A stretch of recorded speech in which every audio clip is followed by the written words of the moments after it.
bem-vindas, bem-vindos a mais um episódio do nosso Protivity Cast. Essa temporada a gente está falando sobre riscos corporativos, tendo aí como pano de fundo a pesquisa da Protivity, que a gente lança todo ano, né, com os top risks, mas também trazendo, né, os insights do Fórum Econômico Mundial, de outros dados e pesquisas, né, que têm aí abordado cada vez mais os riscos prementes, né, que as organizações elas precisam realmente encarar, como a gente estava falando no episódio anterior de saúde, encarar de frente e colocar definitivamente na sua pauta, na sua agenda. Hoje, né, nosso episódio é um episódio dedicado para o setor de seguros e um risco, né, que a gente escolheu aqui para tratar com mais profundidade, que são os riscos climáticos, vistos os desafios, né, que esse setor ele tem passado e tem sofrido, né, do desrespeito a essas mudanças, os impactos delas, no uso, né, dos próprios aí, usuários dos seguros, né, os usos das suas apólices. E para realmente trazer, né, a tela aqui, né, esse tema tão interessante, né, a gente convidou dois especialistas, né, para falar aqui do assunto, que vão trazer para a gente aqui cases, né, informações, dados, situações, né, muitas vezes situações reais de como reagiram a isso, né, a esses cenários, né, de riscos materializados. Então, eu vou apresentá-los aqui. Eu tenho o Carlos, né, aqui comigo, e a Dani, né, a Dani que já esteve com a gente no outro episódio. Carlos, Dani, muito prazer, muito feliz de tê-los vocês aqui. Queria que primeiro vocês se apresentassem. Carlos, por favor. Claro, obrigado, Dani, obrigado, Elô. Prazer estar aqui com vocês. Então, eu estou na Porto Seguro hoje, estou como gerente de riscos corporativos na Porto, né? Então, a Porto é conhecida de fato ali pela exposição de fato, né, na parte de seguros, mas lembrando que a gente também, né, fazendo já um pouco do merchan, a gente tem cartão de crédito, então, serviços financeiros, saúde, toda a parte de serviços de atendimento. Então, eu como gestor de riscos tenho realmente esse olhar ali para todos os negócios da Porto. Estou há 10 anos na Porto e de fato realmente, né, tenho uma expertise ali, tenho uma certificação ESF e ESG que dá um pouco dessa bagagem, ainda que a gente sabe que o mundo é bem dinâmico. Então, realmente, a parte aí de riscos, essa parte que eu realmente sempre estive na Porto nos últimos 10 anos, sempre desde como analista de pleno até hoje como gerente de riscos. Muito bom. Dani? Obrigada, Elô. Obrigada, Carlos. Eu sou diretora da Protivity, eu fico responsável pelas soluções de gestão de riscos, continuidade de negócios. Estou aqui em mais um episódio e eu acho que esse episódio vai ser bastante interessante também, até porque quando a gente fala do mundo de seguros, né, o universo financeiro, gestão de riscos está ali numa agenda bastante importante, né? Então, acho que vai ser um ótimo bate-papo aqui para a gente. Muito bacana. A gente sabe, né, que eu acho que os serviços financeiros, né, eles são muito precursores quando a gente fala de regulamentação, né? E até eles inspiram muito outros setores quando a gente fala de gestão de riscos. Então, acho que pode ser que a gente traga aqui até alguns insights, né, que outros setores ainda não estão, né, se deparando, não estão antenados ainda, e que a gente sempre pode fazer esse paralelo. E até, Carlos, acho que pela sua apresentação, a gente vê o quanto que na Porto, né, você vivencia, na verdade, acho que até, de certa maneira, acho que vários setores de uma vez só. Exatamente. Porque a gente conhece mais pelo, acho que, né, os seguros da Porto, acho que muita gente é usuário, né, do seguro dos seus carros, das suas casas. E aí a gente tem, você falou, né, outros serviços, né, que são oferecidos que também a gente consegue e certamente vai explorar aqui no nosso episódio. Exato. Mas vamos lá, né? Vamos aquecer aqui os tamborins, né? Em ritmo de carnaval. Acho que depois que a gente publicar o podcast já vai ter passado o carnaval, mas tudo bem. Vamos falar então de riscos climáticos, né? O quanto que as mudanças climáticas, né? O que vem acontecendo, acho que hoje em dia, né? Mais recentemente, seja com incêndios, o quanto que isso tem mexido, porque a gente está falando aqui de riscos materializados, né? Mudanças climáticas que trazem a materialização, né, de riscos. O quanto isso tem mexido com a indústria de seguros hoje em dia? Não, perfeito. A gente olha aqui a parte de riscos climáticos, não é mais um risco emergente, né? É de fato, como você disse, né, Elô, é um risco materializado. E a seguradora, né, o papel dela é, de fato, comprar o risco do cliente. Então, de fato, realmente, o que a gente vai ter de questões que vão impactar é quando você tem a materialização deste risco. que a gente tem observado, né, nesses últimos anos na indústria de seguros, seja no Brasil ou seja fora, é um aumento não apenas da frequência destes eventos e a gente como cliente, né, ou pelo menos como até, digamos, pessoas da sociedade percebemos cada vez mais as frequências de enchentes, de ondas de calor, de vendaval, de danos elétricos, mas também a severidade. Eu acho que esse é um grande ponto que a gente precisa realmente entender, que a severidade também vem se elevando ao longo do tempo. E isto não é algo que acontece de uma hora para outra. Se a gente vai observando nos últimos 5, 10 anos, estudos do CEMADEM, que é uma das principais instituições brasileiras que estudam os efeitos climáticos, os efeitos de desastres naturais, apontando para efeitos cada vez mais intensos. A gente pode puxar ali da memória, né? A gente teve a questão de Petrópolis, Teresópolis, a gente teve há 2 anos atrás São Paulo, aí a gente teve no ano passado, de fato, Rio Grande do Sul. Então, isto realmente vem impactando cada vez mais a sociedade e como seguradora é uma compradora de risco, a gente tem sentido cada vez mais estes efeitos e aí, principalmente, né, na sinistralidade, que é realmente onde é a principal despesa que a gente tem como seguradora. Teve algum evento específico que você pode citar do ponto de vista de ter tido uma virada de chave, né? Obviamente, vocês estão num setor, Sim, né, que sim. o risco, se ele não existir, você não tem um setor, né? Claro, claro. Do ponto de vista de ser até uma maneira, né, das empresas elas conseguirem tratar o seu risco. Uma delas é você fazer essa transferência. Mas existe alguma coisa que você falou, poxa, algum evento, algum episódio, algum momento, foi pandemia, foi antes, foi pós, que vocês falaram, poxa, de fato, a gente tem tem que adaptar, inclusive, o nosso negócio de precificar, né, esse risco? Sim. O que a gente pode trazer, né, a seguradora, né, a grande arte, né, da seguradora são os atuários, que eles trabalham de fato olhando o histórico, né, olhando de fato realmente os eventos históricos e por meio, né, de formas estatísticas, por meio de métodos, conseguir precificar o quanto que realmente a gente vai ter de probabilidade e de severidade. Puxando aqui da memória, do que a gente tem de olhar, a gente compreende que o efeito que a gente teve lá em São Sebastião, pelo que eu me recordo, 2, 3 anos atrás, foi um dos primeiros momentos que a gente falou, opa, acho que temos aqui algum tempo, um momento aqui que pode começar a impactar. E, claro, obviamente, o Rio Grande do Sul também foi um efeito também que a gente sentiu bastante, que a gente observou bastante, né? Já são dados públicos, como ocorreram no ano passado. São Sebastião não. Rio Grande do Sul impactou entre 3 a 4 pontos percentuais na sinistralidade trimestral da Porto. Então, no ano passado, dados públicos que podem ser consultados, né? Acho que o principal ponto que a gente vale a pena trazer aqui, que, obviamente, né, a gente tem trabalhado cada vez mais para refinar esses métodos estatísticos, trabalhar com questões também que envolvam transferência de risco, também olhar também na parte de aceitação. Então, a virada de chave, a gente pode dizer que teve uma preocupação, até porque a gente, como ser humano, quando a gente tem um evento, a nossa sensibilidade ao risco aumenta. Então, a gente pode trazer um pouco desse olhar que começou a trazer uma percepção que não seria mais um risco emergente e, de fato, é um risco que seria materializado no nosso dia a dia, né? E também vale a pena destacar que, ainda que a gente tenha um foco muito em seguradora, a gente também tem um trabalho muito forte na questão do atendimento. Então, a gente, no ano passado, quando a gente teve as questões do Rio Grande do Sul, a nossa preocupação relevante foi, no primeiro momento, atender aos clientes. Então, a gente criou em conjunto, né? Então, o time de sinistro, que faz toda a regra de sinistro, criou esteiras específicas para atender a população, atender os clientes.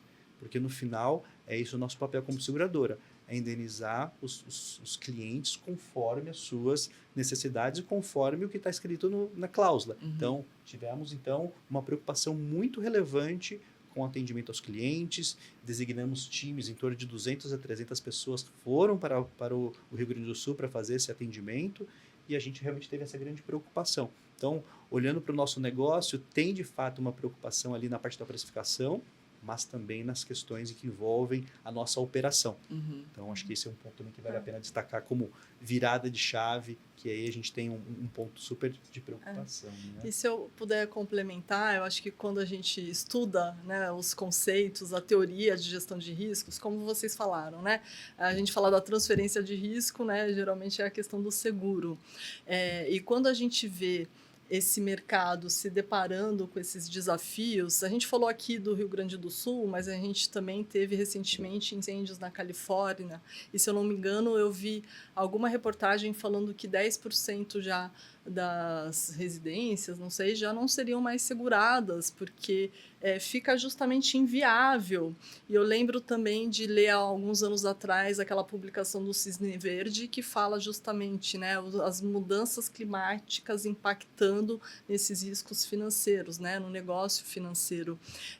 Então, eu acho que essa equação que vocês vão ter que fazer é o grande desafio do negócio, né? Como você continuar prestando o seu serviço, sendo viável para as pessoas que compram o seguro, mas que o negócio tenha equilíbrio, né?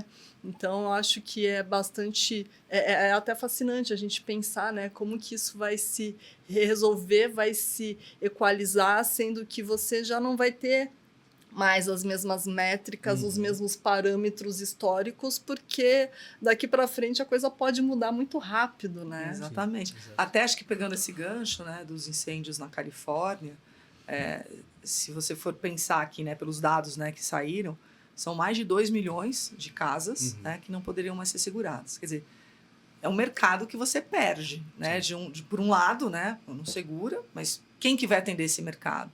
Quer dizer, como que, então, né, como que as seguradoras, né, elas estão reagindo a esses cenários? Porque, obviamente, não tem, né, assumir riscos que não são calculados Claro. ainda na métrica ali, né, dos cálculos e das formas como os outros foram, do ponto de vista de precificação. Mas como que você avança, né? Você já falou um pouco aqui de precificação, mas Sim. se você puder trazer um pouquinho mais de detalhes aí, Claro, né, para claro, o pessoal que está assistindo também. Não, acho que é importante. E aí, acho que, voltando muito, né, pro beabá ali dos seguros, o seguro é baseado no que a gente chama de mutualismo, né? Então, de fato, você vai ter ali pessoas que vão, vamos dizer assim, pagar para as outras pessoas que vão utilizar. Então, a base do seguro é o mutualismo. Então, a gente precisa ter muito essa concepção. E aí, quando a gente fala, né, das questões climáticas, como que de fato eu vou conseguir equalizar se eu estou tendo um aumento da minha frequência da severidade? Né? A gente pode trazer um pouco do que a gente tinha de cenário no passado, e isso aí vai ser um passado muito longe, que no começo do seguro do automóvel só era coberto roubo e furto. As cláusulas, por exemplo, obrigatórias de alagamento só foram incluídas depois. Por que foram incluídas depois? Dado esse cenário de mutualismo. Então, o que a gente já tem observado, está no plano de regulação da SUSEP para este ano, é de um olhar de como é feito um estudo para que cláusulas, por exemplo, de alagamento, cláusulas de danos elétricos, que também são cláusulas super importantes para a residência, possam ter um olhar ali de uma cobertura mínima obrigatória, por exemplo, para que esse mutualismo se mantenha. Então, o papel da seguradora, em conjunto também com a sociedade, em conjunto com o regulador, é construir produtos que sejam sustentáveis, que sejam solventes e que sejam adequados ao perfil de público que possa, de fato, entender. Claro, aquele público que também não quiser comprar uma cobertura, a gente vai ter uma oferta de um produto que seja mais direcionado. Mas acho que a equação também é que a gente tenha uma preocupação com essa visão de mutualismo. E aí aqui não é falar que a seguradora de fato não vai cobrir. De fato, ela cobre, mas o princípio do mutualismo tem que sempre se manter de pé. Né? E, obviamente, o papel do resseguro também é super importante, como uma das principais formas, né, da seguradora também compartilhar o risco. Então, este também é uma das principais formas, né, de você também conseguir equalizar. Porque, pelo que eu compreendi, também consegui entender, as questões de não cobertura na Califórnia também foram decorrentes de uma lei, pelo que eu me recordo, que não possibilita o repasse de custo de resseguro, porque realmente os custos já estavam super elevados. Então, esses tipos de lei podem acabar gerando distorções no mercado. Então, também é importante que a gente tenha essa preocupação também de utilizar instrumentos que sejam e mantém uma solvência adequada das empresas para que, no momento de sinistro, a gente consiga, de fato, indenizar os clientes. Equação aí, né, de regulação com uma visão de sustentação, né, Exatamente. dos negócios, né? Exatamente. Acho que esse é o principal ponto que tem que ser pensado em conjunto. Muito bem. E até nessa esteira de regulação, né, Uhum. acho que o que a gente tem visto, né, avançando aqui, né, no Brasil, falando, né, das questões ambientais, vem aí, né, daqui em breve, né, 2026, a exigência, né, de você fazer os seus reportes, né, de sustentabilidade, né, seus indicadores, né, de uma maneira, dos mesmos padrões que a gente tem dos nossos reportes contábeis, né, financeiros e Exatamente. contábeis. Então, a gente está falando da IFRS, o S1, S1, S2, né? Sim. Então, como que vocês têm visto, né? Como vocês têm se preparado para isso? E se você entende, né, do ponto de vista aí, se isso vai trazer, de fato, avanços para o setor? Legal. Acho que quando a gente fala de regulação, a gente observa que a gente foi caminhando, né? Então, no passado, a gente tinha os relatórios de GRI, a gente ainda tem os relatórios de GRI, Sim. aí os seguradores locais foram, né, trazendo, por exemplo, os indicadores do Banco Central, então, a parte de responsabilidade, a SUSEP, há 2 anos atrás, em 2022, 3 anos agora, né? Teve a 666, e agora o que a gente traz, de fato, como você trouxe muito bem, Elo, é um olhar que a gente tem uma equiparação às próprias DFs contábeis. Até porque, né, chamam as demonstrações financeiras de sustentabilidade. Né? Eu vejo como algo muito positivo para que a gente primeiro tenha uma equalização das informações. A partir do momento que você consiga trazer uma equiparação e equalização com regras claras, isso é benéfico para o mercado, para que investidores, para que bancos, para que os próprios clientes compreendam a exposição que aquela empresa, que aquele setor tem para os riscos e também para as oportunidades, porque é importante ressaltar que o FRS está preocupado também com as questões das oportunidades. Então, a meu ver, ele tem de ser benéfico para que a gente consiga trazer mais transparência. Só que a gente tem grandes desafios. Acho que o primeiro desafio aqui é, de fato, as questões de capacitação. Então, ter, de fato, colaboradores, ter, de fato, profissionais que estejam capacitados para que consigam transparecer, para que consigam demonstrar isso nas suas DFs. Ter auditorias que consigam validar, que consigam auditar, é super importante. E a gente tem um ponto central aqui. Eu vejo que o papel do contador vai mudar. O contador vai ser responsável ali, o contador realmente com seu CRC vai ter que assinar aquele balanço. Olha aí, contadores. Exatamente. Prestem atenção. Então, ele vai ser responsável por assinar essa demonstração financeira de sustentabilidade. Então, qual que vai ser o papel do contador?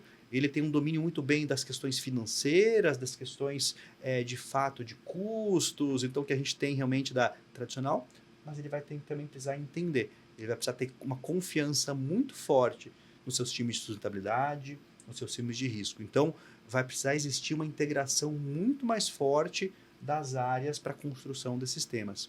E é de fato o que a gente tem observado. Então, quando a gente fala com o mercado tem trabalhado uma visão muito híbrida. A construção desses relatórios, né, que ainda que seja a partir do ano de 2026, já tem sido acelerada, é uma construção conjunta.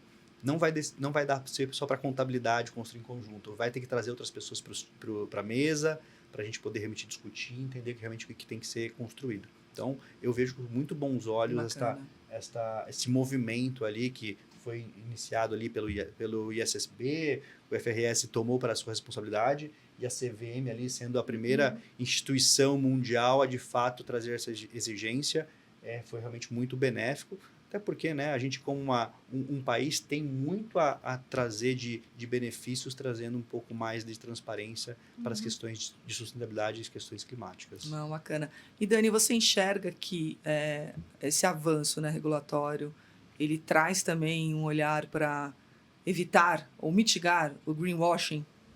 Perfeito, Elô, porque quando a gente coloca, né, um reporte, né, que tem ali regras e que traga essa transparência, ele vem somar e vem contribuir para que a gente mude o patamar e amadureça esses reportes de sustentabilidade. Hoje existe uma série de padrões, muitos são voluntários, e a gente vê que às vezes o reporte, né, o relatório de sustentabilidade, ele sempre traz uma visão muito positiva, muito bonita, né, sobre o que a empresa está fazendo, e aquilo que não está tão bom ela tende a esconder, né? Então, quando você fala, vai exigir auditoria, vai exigir padrões, então é bastante importante, até porque no momento em que a gente vê questões de ESG sendo muito atacadas, é importante que a gente tenha ali uma sustentação disso. Então, acho que o IFRS, S1, S2,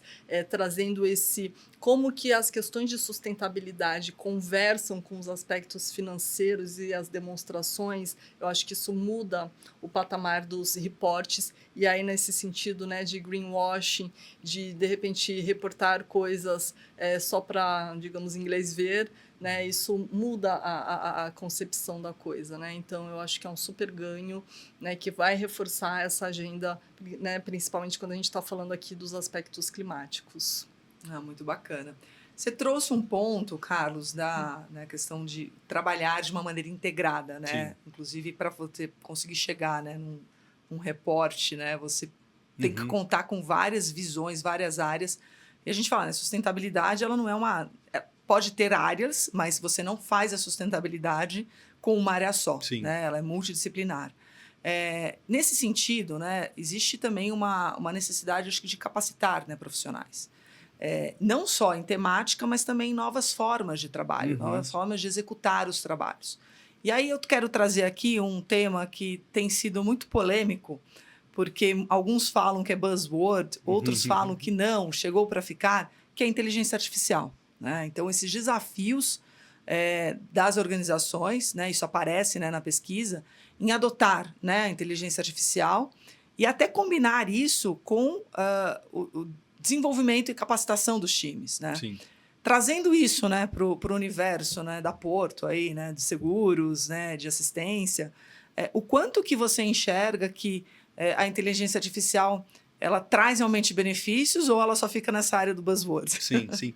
O que a gente de fato, né, tem observado que as questões lá, a temática inteligência artificial de fato tomou esse recorte muito mais pelo que a gente chama ali de inteligência artificial generativa, então a geração de conteúdo e pela facilidade. Então, assim, as pessoas estatísticos, né, os cientistas de dados, nos últimos 5 anos, né, têm de fato utilizado muito a inteligência artificial, redes neurais, têm construído modelos. Acho que o grande ponto que a gente observou nos últimos 2 anos foi esta quebra principal dessa facilidade. Então, meu pai pode usar, né? Então a gente vê essas pessoas que de fato não tinham essa barreira, então, mas essa facilidade, né? E realmente eu falei, olha, como que isso aqui funciona mesmo. Então, eu acho que quando a gente fala de inteligência artificial generativa, o buzzword se deu muito devido a essa nova temática.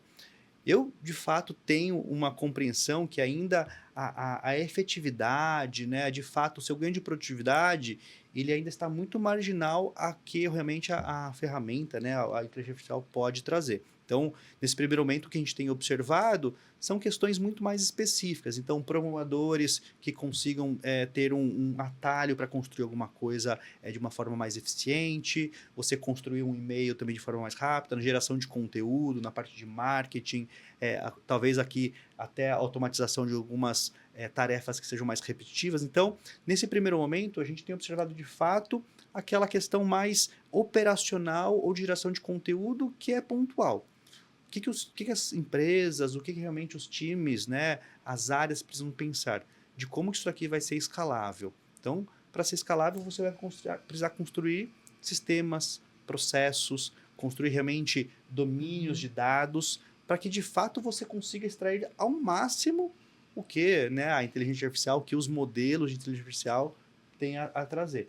Porque minha compreensão é que você não vai conseguir escalar a partir da criação de prompts. Você vai conseguir escalar a partir que você consiga utilizar modelos no seu back-office, e aí realmente a gente vai ter um ganho. Então, eu entendo que tem realmente alguns quick wins, algumas coisas que você pode aplicar, mas você também precisa ter um olhar de longo prazo para que isso aí seja sustentável, para que você consiga ter realmente aqueles ganhos de produtividade de fato do que realmente é dito. Né? Então, E aí, né, Elo, que você trouxe, capacitação é super importante. Você realmente conseguir aprender, entender com que você está inteirando, né? É super importante. E até, acho que quando a gente fala de inteligência artificial, a gente está falando de dados, tem que ter bases de dados, né? E dados, como você bem colocou, estão muito, né? Tem muitos dados disponíveis, principalmente quando a gente fala de dados passados. Sim. Como que vai ser? Como que esse desafio? Porque tem um desafio hoje de você começar, né, trazer esse universo de precificação de uma maneira, talvez com dados, né, e modelos que hoje você não tem, né? Então, como que eu falo, como esse novo petróleo, né, que são os Sim. dados, eles podem contribuir para essa visão dos modelos preditivos, que é onde, né, acho que cada vez mais, eu acho que seguradoras, né, vão trazer até exemplos e modelos para outros setores, né? Então, como que vocês têm trabalhado isso dentro da Porto? Dentro da Porto, né, então, o que foi pensado, né, o que foi construído, foi olhar realmente alguns grandes projetos que pudessem ser projetos que fossem esse olhar mais para as questões de realmente ganho de produtividade. Então, construído ali realmente com os CEOs das verticais, com as pessoas que são responsáveis, de fato, olhar realmente onde tinha ganho de produtividade de uma forma clara. Então, quando for pensar num projeto, né, utilizar os dados com ganhos claros, com KPIs estruturados, com realmente temas que fossem realmente materiais para que você pudesse mudar o ponteiro. Então, esse foi um dos grandes motes ali realmente para a utilização. E, ao mesmo tempo, o que foi pensado? Precisa ter uma capacitação. Né? A gente fala realmente nessa questão de você ter o conhecimento, não da linguagem, mas da sua capacitação. Então, todo um programa também que é para que você consiga se capacitar, para que você consiga realmente utilizar. Então, isso também tem que ser aberto para todos, né? Para realmente para ter que você tenha esse olhar. Muito com a preocupação também que a gente compreende de vazamento de dados. Então, uma preocupação, acho que talvez, não sei se a Dani já ia falar disso, mas exatamente. Mas esse também é um ponto importante, porque, de fato, veio para ficar, tem que ser utilizado, mas a gente entende que não tem que ser bloqueado. Você não pode, na verdade, assim, você bloquear, acho que vai ser até pior, né? Que nem como na criança você fala assim, não, outro pode fazer. Aí, né? Aí que ela quer fazer exato, mesmo, mas né? você criar um ambiente controlado que você consiga utilizar de uma forma segura, que você consiga utilizar de uma forma conforme as políticas da empresa. Então, isso também a gente tem estimulado, né? Com mensagens, realmente com capacitações que você consiga utilizar dentro das regras que a empresa tem. Sim. Você quer utilizar realmente fora, utilizando a sua informação pessoal. Né? A pesquisa da Protiviti desse ano, ela traz 3 dos 10 principais riscos estão diretamente relacionados às questões de inteligência artificial. Seja pela questão das pessoas, porque você vai precisar de novas habilidades para poder saber fazer esse uso. Tem a própria questão dos dados.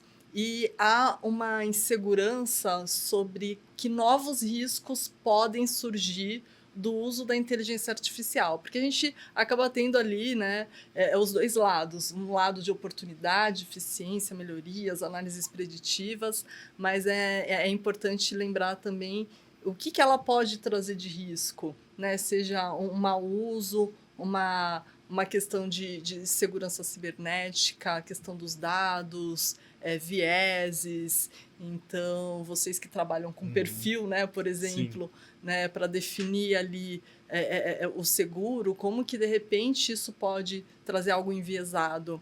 Então, é bastante interessante ver como que esse tema começou a ganhar uma preocupação bastante relevante e todo mundo ali um pouco meio incerto, né, de onde que vai parar, o que vai ser feito disso, né?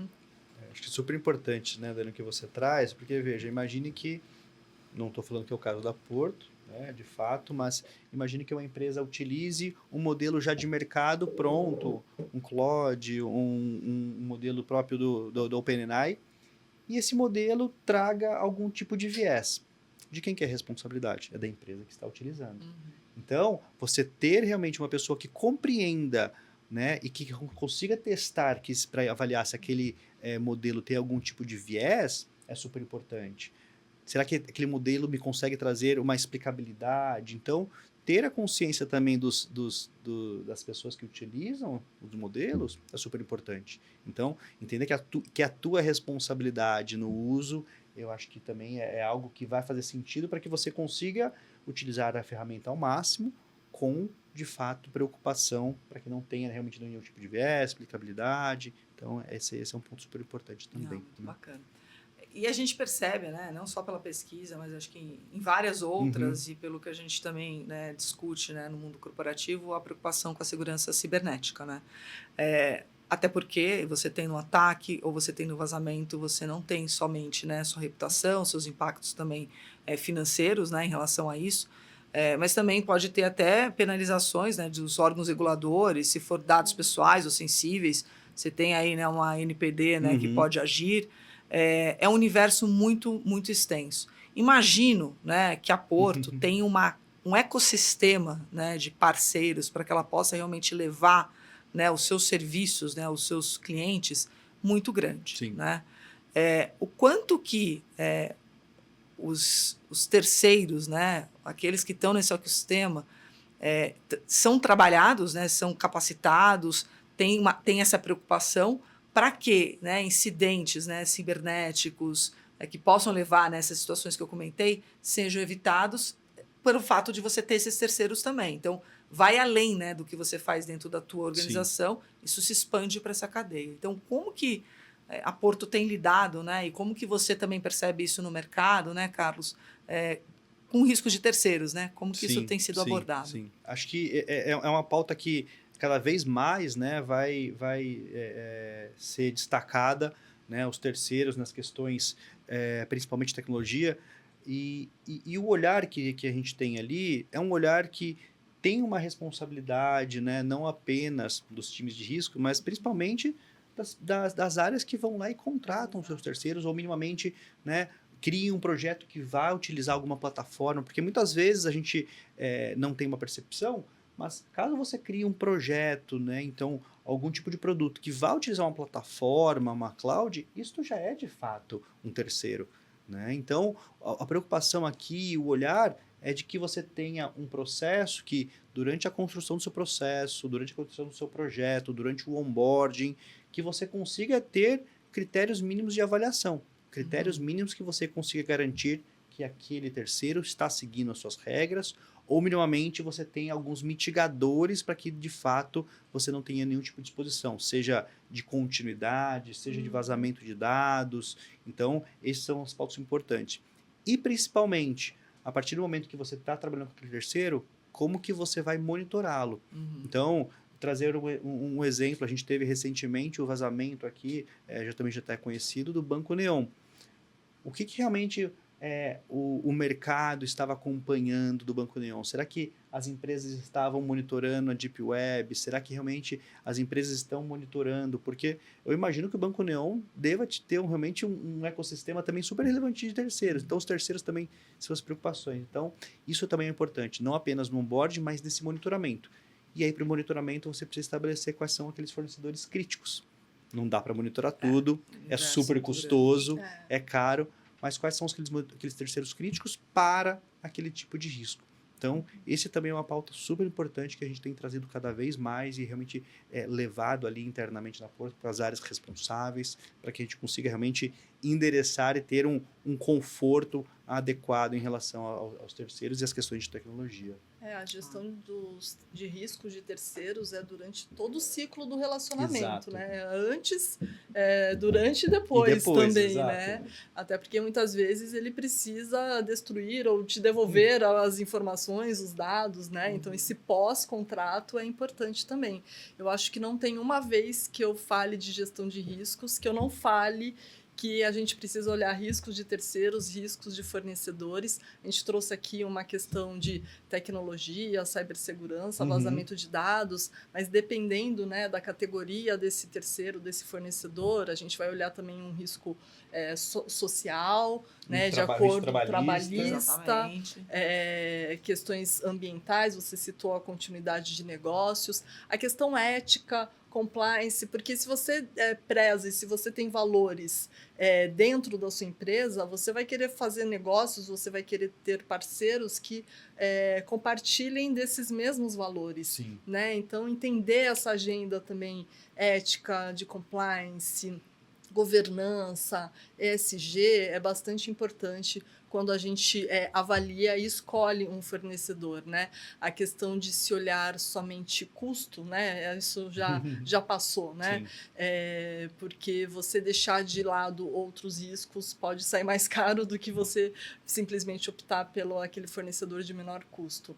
Então, essa é uma agenda importantíssima quando a gente fala de gestão de riscos. Acho que é cada vez mais entender que você, para de fato, né, levar aquilo que você se propõe, né, como objetivo de negócio, não é só você mais. Não depende mais, não está entre suas quatro paredes. Né? Você tem essa cadeia, uma cadeia realmente longa, extensa, que tem que ser cuidada, tem que ser nutrida, porque os impactos, né, se algum elo dessa cadeia romper, o impacto também vai ser seu. Né? Sim. E reputacional ainda mais também pode e ser, mais, né? Exatamente. Muitas vezes é o lado que a gente fala, é o lado em que a marca é mais reconhecida. Sim. Né? Não é o terceiro. A gente teve casos, né, muito emblemáticos do que aconteceram no varejo, em que a marca conhecida foi a marca que realmente sofreu todo o dano reputacional. Sim. O terceiro, assim, se não fomos avaliar muito a fundo, mas pode ser que ele tenha continuado a operar para outros. A gente não lembra né? o nome Sim. desse nem terceiro. lembra, né? Então a gente não sabe nem se ele está aqui operando ou não, mas nem lembramos quem é esse terceiro. O nome Exato. que vai no jornal é da empresa, o Exatamente. Pessoal, na rede, até porque a gente não pode esquecer de redes sociais hoje em dia o quinto também, poder, né? Então vai em cima ali da marca também. Exatamente. Né? Os consumidores, inclusive, eles decidem, né? Cada vez mais. A nova geração, acho que é uma geração que, né, a geração Z tem trazido muito isso, as decisões de escolhas por empresas que realmente têm um alinhamento com os propósitos dessas, né, os seus propósitos. Então tem tudo isso, né, nesse é complexo. Nesse caldeirão, né? Exatamente, é complexo. Você tem que realmente organizar realmente todas essas caixinhas, mas é bem complexo, né? Porque reputação, marca, de fato, né? Realmente tem que ser uma preocupação hoje em dia na agenda ali dos times de risco, mas principalmente dos de negócio, né? Exatamente. A gente fala muito, né, de riscos, né? E riscos materializados, né? O que a gente comenta muito é você tem que estar preparado para reagir, né? Então a gente trazendo aqui um pouco, né, ainda voltando para o nosso tema principal, né, dos riscos climáticos, os seus impactos, uma vez que se materializa, temos que estar preparados. Então, com os planos de continuidade, começa com uma boa gestão de crises, os planos de continuidade, seja emergência, seja de reação, para você realmente ter a sustentação do seu negócio. Nesse aspecto, né, como que você enxerga que é interessante também, a gente está falando do seguro, o que você menos quer é que o seguro seja utilizado, né? Mas olhando para dentro, né, quer dizer, como que vocês estão preparados para reagir aos seus próprios riscos, né, eles se materializando, não o risco, né, do teu cliente, né, que você está segurando. Como é que está esse assunto, né, de gestão de continuidade de negócios dentro da Porto? Legal. Acho que esse é um ponto, né, que também é uma agenda multidisciplinar, porque tem, de fato, né, as áreas que são de risco cibernético, de continuidade, as áreas de tecnologia, as áreas de segurança da informação, que também são importantes. Então, esta é uma agenda que é super endereçada por meio de um processo robusto e estruturado, seja de um processo de um BIA, né, para você realmente identificar quais são aqueles processos críticos, a partir disso você criar realmente, né, os seus planos, seja os planos de PCO, os planos de PCN, e conectar com os planos de gestão de crise.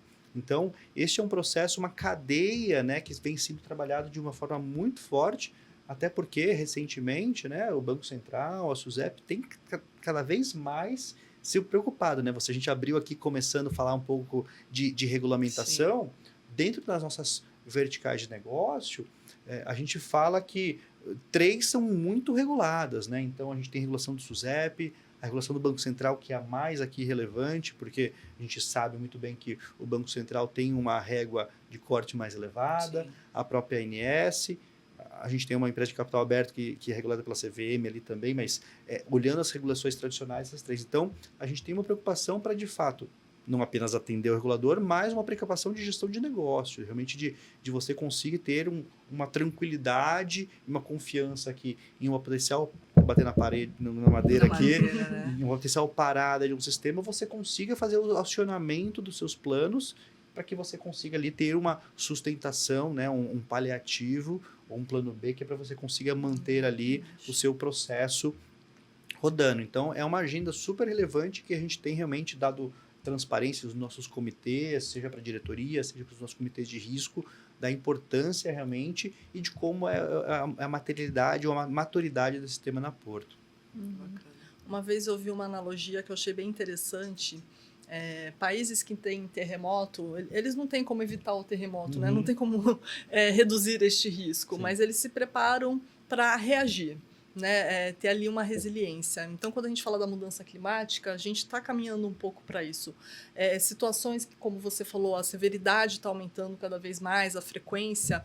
Então, como que as empresas vão responder e depois retomar essas questões. Então, é bastante importante também, dentro de uma agenda mais ampla, né, quando a gente fala de gestão de risco, o tema de continuidade de negócios estar presente. E se eu puder dar uma dica, Lô, a Protiviti tem um guia de retomada para as empresas que é bastante fácil para as pessoas, para as empresas consultarem o que elas podem fazer, para se preparar, para reagir, para responder e para retomar, né, essa situação quando ela tiver uma emergência climática, uma situação de enchente, né, que são aí alguns dos riscos que a gente tem visto principalmente aqui no nosso país, né? Então eu achei bem interessante essa analogia quando eu vi terremoto. A gente não tem, mas a gente tem algumas questões aí de ambiente, né, que podem impactar bastante e que é importante saber reagir. É interessante que esse tema nasceu principalmente ali, né? A gente entende que as empresas de aviação são super importantes nisso. Depois caiu ali de fato para as empresas de tecnologia, então utilização realmente na questão de cibernética, e a gente vê agora cada vez mais sendo utilizado para as questões climáticas, para as questões ambientais de fato também, porque, né, ali realmente é uma disrupção da sua cadeia, disrupção das suas atividades. Então, a gente tem observado de fato também que você se inspirar, né, no que já existe para as questões de tecnologia funciona muito bem também, né, dependendo do seu tipo de negócio. Acho que vale super a pena também pensar nesse sentido. Né? Até os riscos internos, né, eles estão mais não sob controle, né, mas estão mais na mão, são mais fáceis de você avaliar, né, depurar, se preparar, versus os riscos externos, né, os exógenos.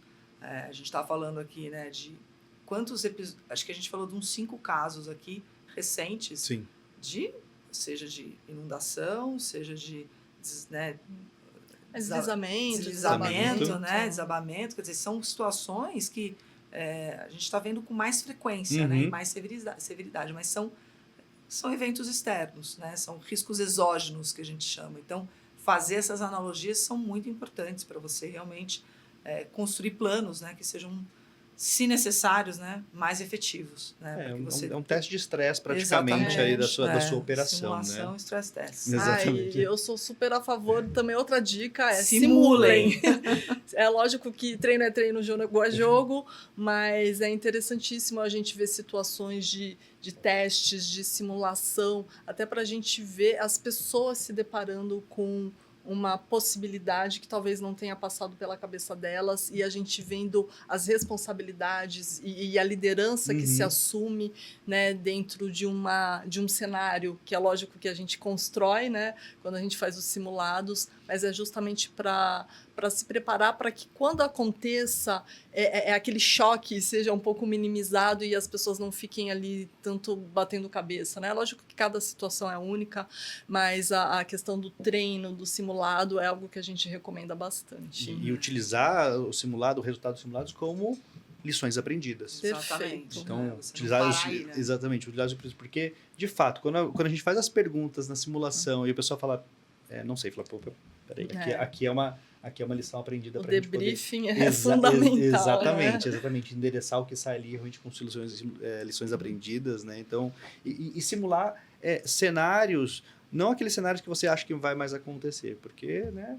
Mas cenários que sejam factíveis, mas que talvez numa cauda, se acontecer, pode ter realmente alguma preocupação. Então, pensar em cenários também que tem baixa probabilidade de acontecer também é importante. Exatamente, né? Então tem que planejar simulados para o ano, né? Exatamente. Dentro aí dos riscos, né, que nós tratamos, conversamos, existe algum que está na pauta, na agenda, né, do setor de seguros que a gente não abordou, que você queira trazer? Olhando aqui, assim, olhando um pouco o que a SUSEP, ou minimamente o que a gente aqui internamente tem olhado, né, acho que a pauta do risco climático está muito latente pelas questões, né, de percepção de risco, acho que isso é importante.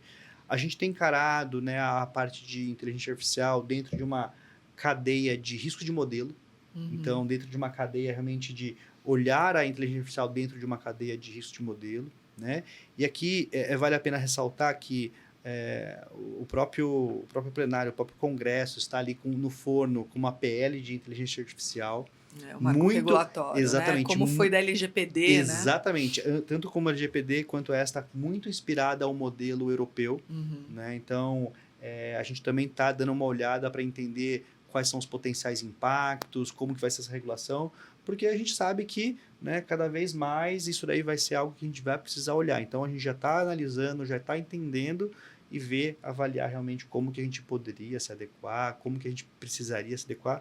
Claro, não de fato cobrando as áreas, mas pensando aqui que isso pode ser um ponto importante para a gente olhar. Então, a parte de inteligência artificial a gente também já está olhando ali com algum tipo de movimento de reguladores, ou minimamente do Congresso. Então, olhando esse outro tema, também acho que é super, super relevante.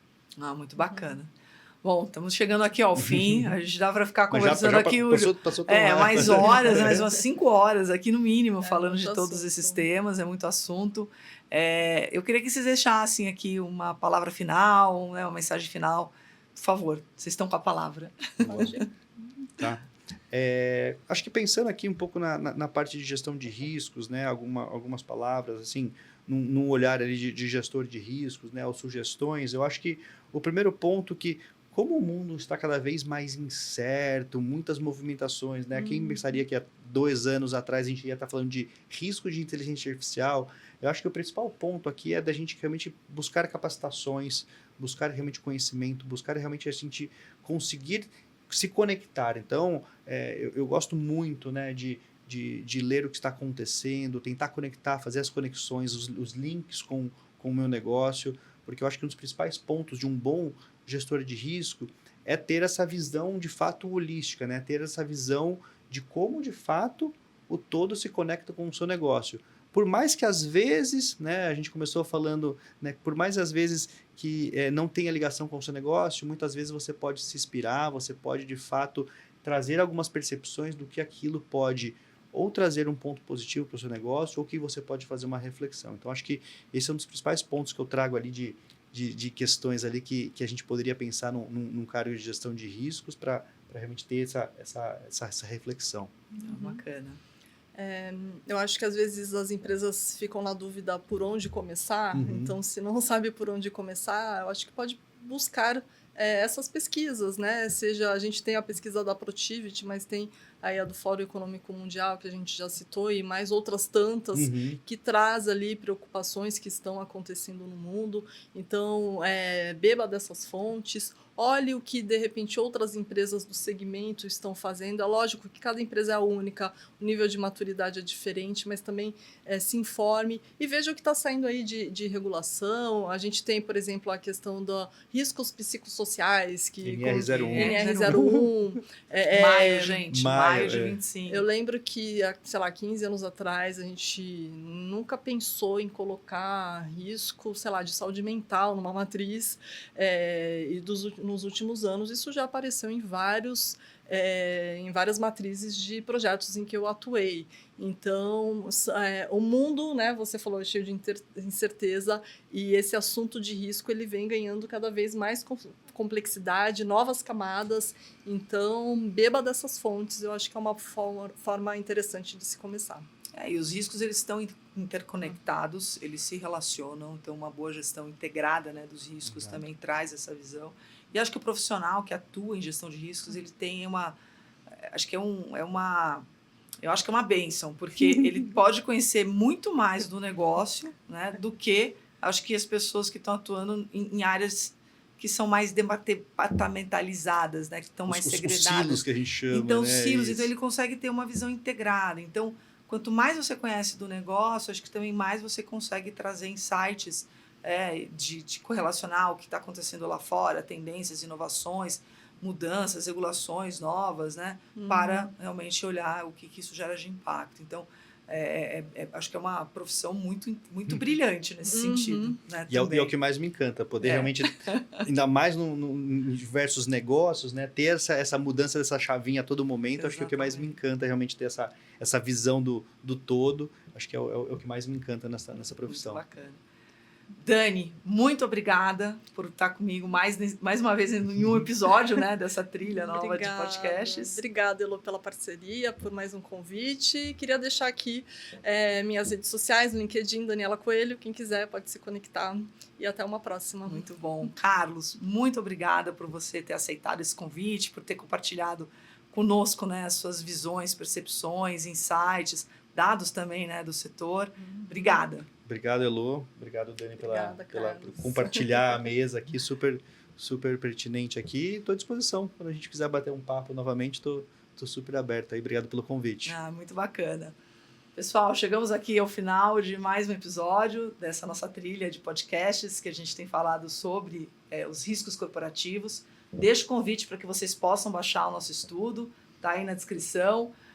Também um convite para acionar aí o sininho, né, do nosso canal para os próximos episódios e conecte-se, né, com a gente assim, nas redes sociais, né, nosso site, e também compartilhe, se você achar bacana esse episódio e os outros, com os profissionais, com seus colegas, com quem realmente você entende que vai ser impactado. Obrigada!